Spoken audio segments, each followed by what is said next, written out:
Hey everyone! Now, the success of any change initiative or continuous improvement program is predicated on leadership.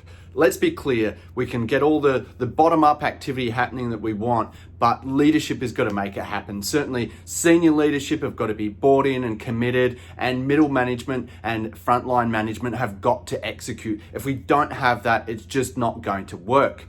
Now, one of the things I notice is that leadership often becomes myopic. So when we have chaos, when we have struggle in the environment, what happens is that leadership is sucked down into the weeds. They get right into it for different reasons, but ultimately that's what happens. There's pressure from above, there's pressure from the customer, there's pressure from below.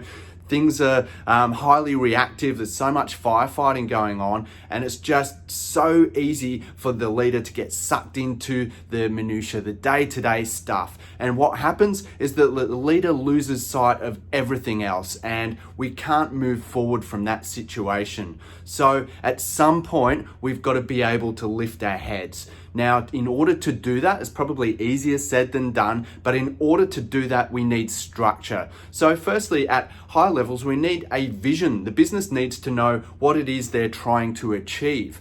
We need some strategic initiatives there, so clarity around how we're going to get there, and that trickles down to the day-to-day activity. So firstly, we have to be clear on what good looks like. Now, when we have that, we can start to look at essentially what's playing out day to day and how we start to coordinate our resources in the most effective way to achieve those goals. Now, sometimes things will simply have to fall over. We'll need to focus on the priorities, but as time goes on, if we focus on the right things, then we will start to see some benefit from that. And the only way that will happen is if leaders are focused on improving the process and developing their people, not just getting the job done. Like I said, if we're numbers driven, that's the only behavior we're going to see. We're going to see everyone doing everything that they can just to get the job done, rather than focusing on learning and focusing on making our process better and everyone's work easier. So I guess the summary there is,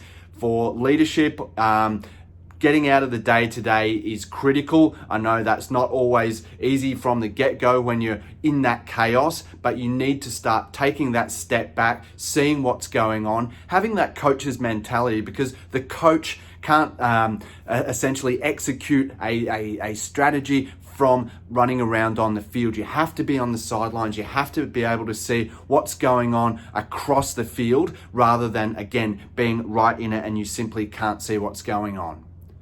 Thanks for your time.